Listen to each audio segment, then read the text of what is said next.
No todas las guerras se libraron con espadas. Algunas se ganaron quebrando la dignidad.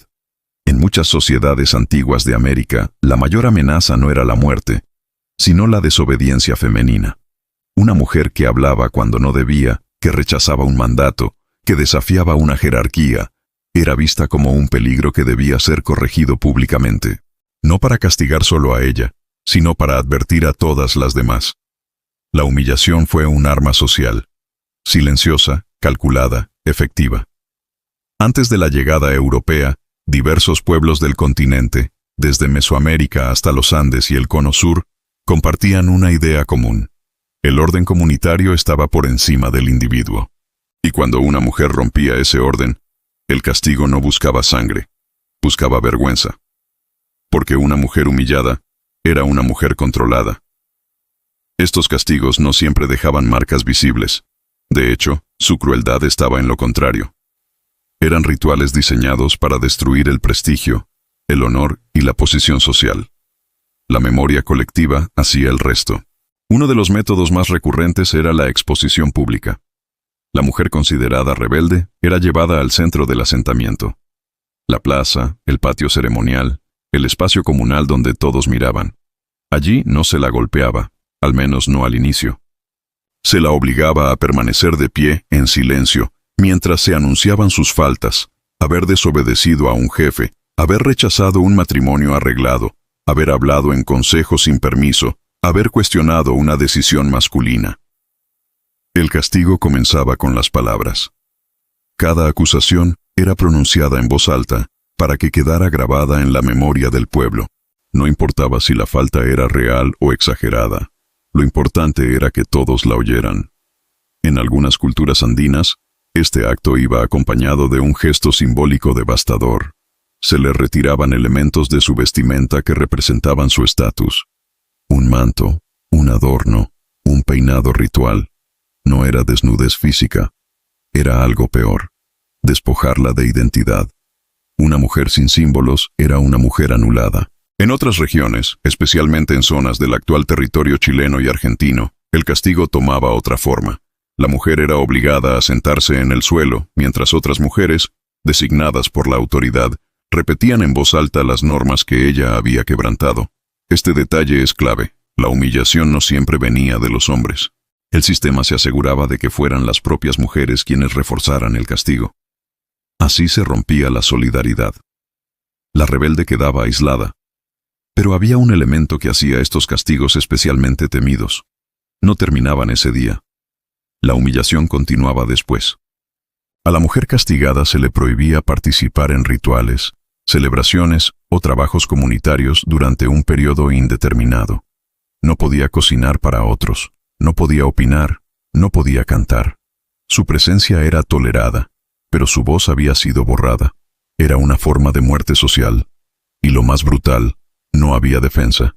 El castigo no se discutía, no se apelaba, no se cuestionaba, porque el objetivo no era la justicia, era el ejemplo. Las niñas observaban, las jóvenes aprendían, las adultas callaban. Cada castigo reforzaba una lección silenciosa.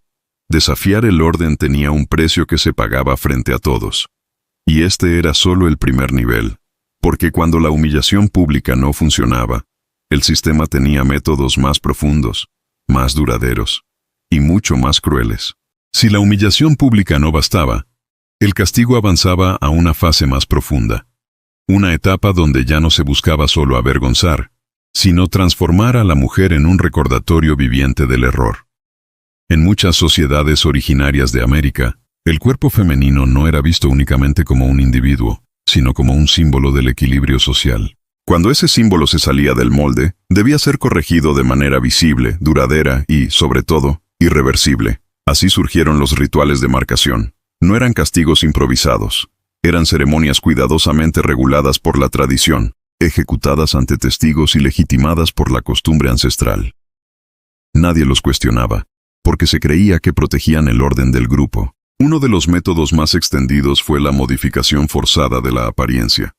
A la mujer rebelde se le alteraba el cabello, uno de los elementos más importantes de identidad femenina en numerosas culturas americanas.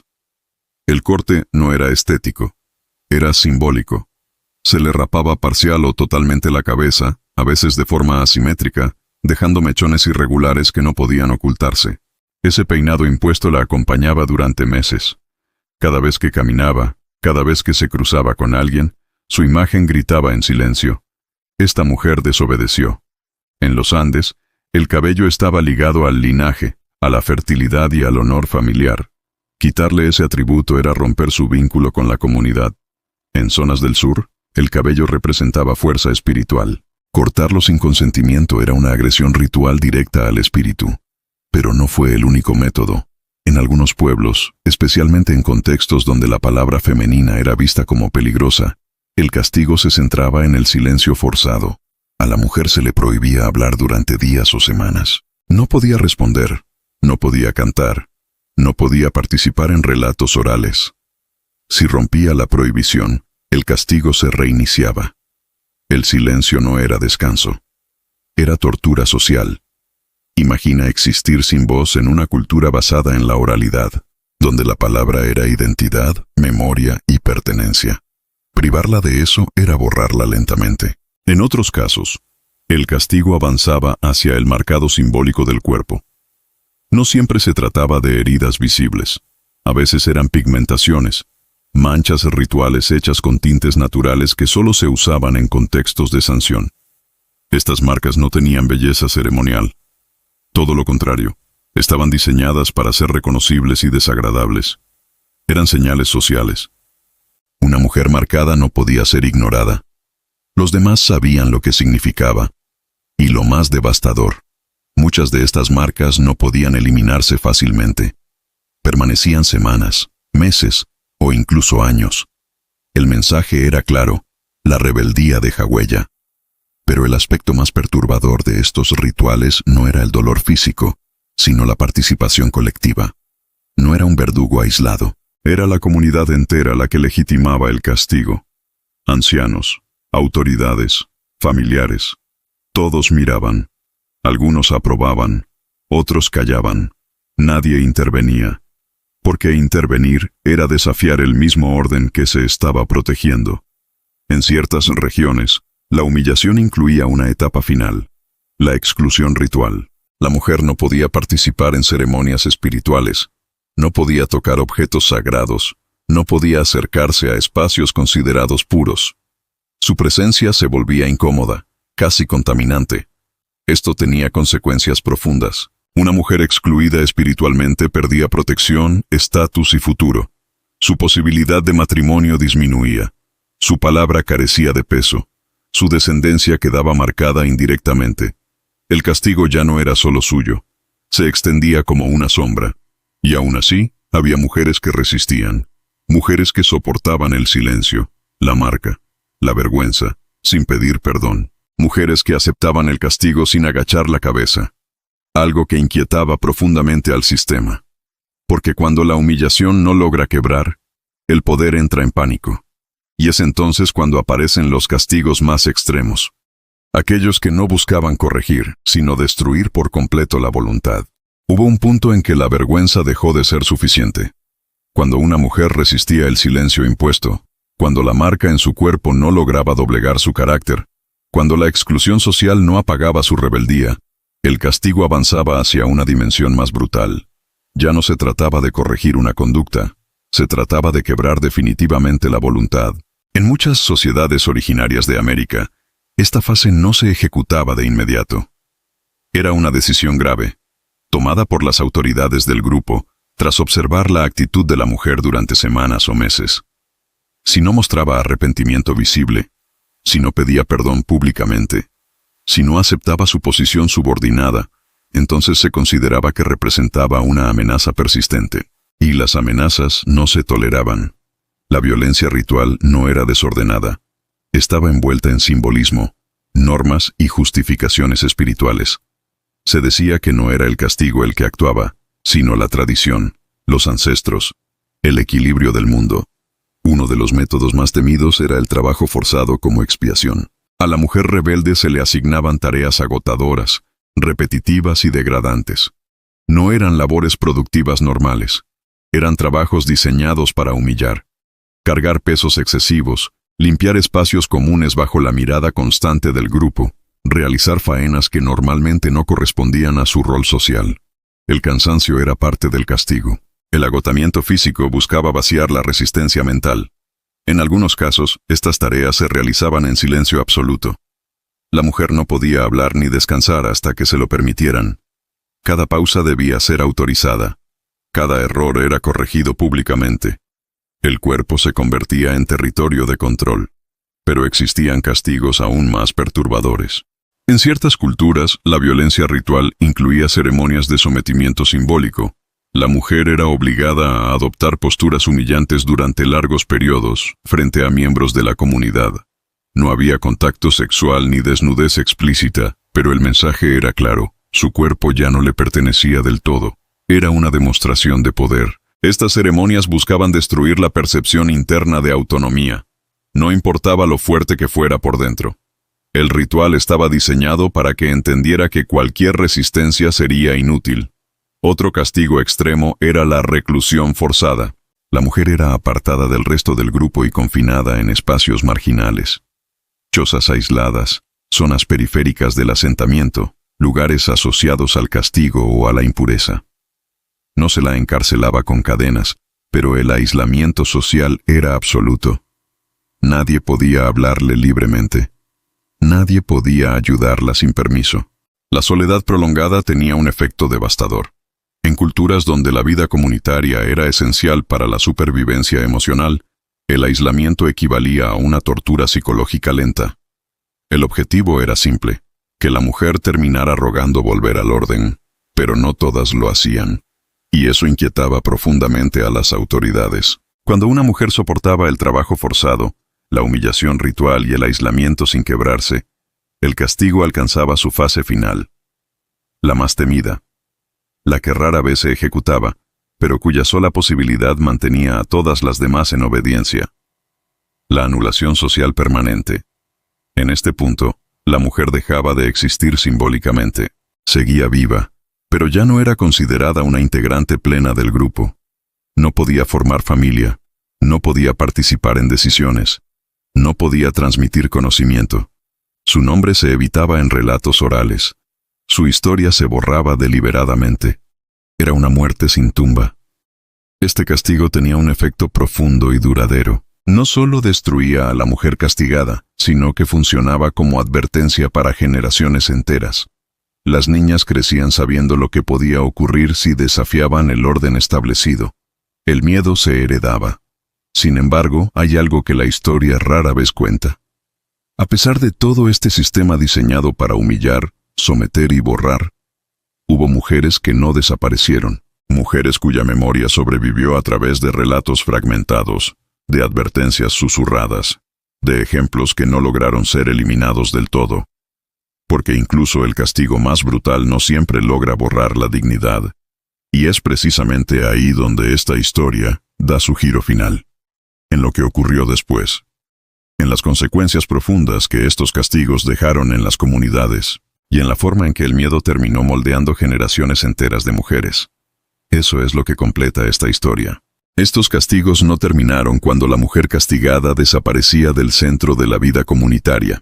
Su verdadero efecto comenzaba después, cuando el miedo se transformaba en norma y la humillación se convertía en enseñanza silenciosa.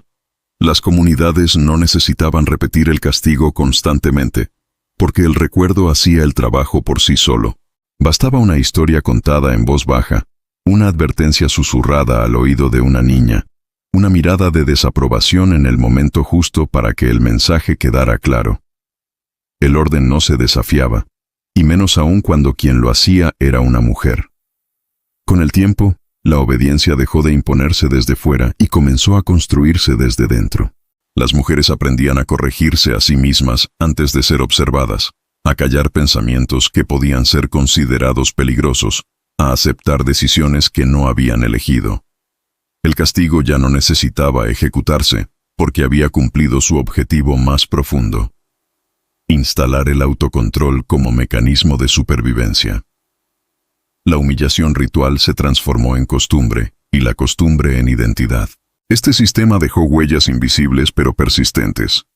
Generaciones enteras crecieron creyendo que ciertos límites no podían cruzarse, que ciertas preguntas no debían formularse, que ciertas resistencias solo traían dolor. El cuerpo femenino se volvió territorio vigilado, no solo por la autoridad, sino por la memoria colectiva.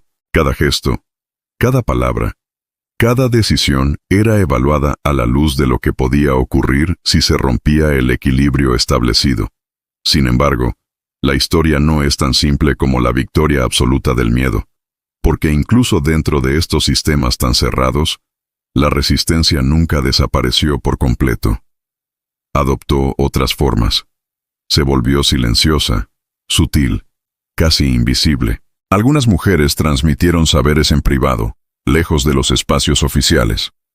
Otras educaron a sus hijas con relatos que no justificaban el castigo, sino que lo explicaban como advertencia, no como ley natural. Hubo quienes aprendieron a moverse dentro del sistema sin romperlo de frente, preservando pequeñas parcelas de autonomía que no podían ser castigadas porque no eran visibles. La memoria también jugó un papel inesperado. Los mismos relatos que buscaban infundir miedo terminaron conservando la existencia de las mujeres rebeldes. Aunque sus nombres fueran borrados, su recuerdo sobrevivió como ejemplo, como historia incómoda, como advertencia ambigua. En algunos casos, con el paso del tiempo, aquellas figuras castigadas dejaron de ser vistas solo como transgresoras y comenzaron a ser recordadas como mujeres fuertes, capaces de enfrentar un sistema entero sin rendirse.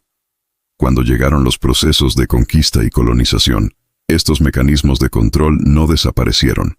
Muchos fueron reinterpretados, reforzados o utilizados por nuevos poderes. La humillación pública, el control del cuerpo femenino, la obediencia forzada y el castigo ejemplar encontraron nuevas formas, nuevos discursos y nuevas justificaciones. Lo que había comenzado como tradición ancestral fue absorbido por estructuras aún más amplias de dominación. Y aún así, la memoria siguió resistiendo. Hoy, cuando se revisan estos castigos desde una mirada histórica, resulta evidente que no fueron actos aislados ni simples expresiones de crueldad. Fueron herramientas políticas, sociales y culturales diseñadas para mantener un orden específico. Un orden que necesitaba controlar a las mujeres porque sabía que, sin ese control, el equilibrio impuesto podía derrumbarse. La humillación no era el fin, era el medio. Entender estos castigos no es justificar el pasado, sino desnudarlo. Es reconocer que el miedo puede ser tan eficaz como la violencia, y que la vergüenza pública puede dejar marcas más profundas que cualquier herida visible. Es también reconocer que, a pesar de todo, hubo mujeres que no fueron vencidas, aunque el sistema intentara borrarlas. Porque al final, el mayor fracaso de estos castigos no fue su crueldad, sino su incapacidad para eliminar por completo la dignidad. Esa dignidad sobrevivió en los márgenes, en la memoria fragmentada, en las historias que lograron llegar hasta nosotros. Y es precisamente ahí, en ese recuerdo incómodo y persistente, donde se revela la verdad más poderosa de todas. Ningún sistema de humillación es eterno, pero la memoria de quienes resistieron siempre encuentra la forma de permanecer.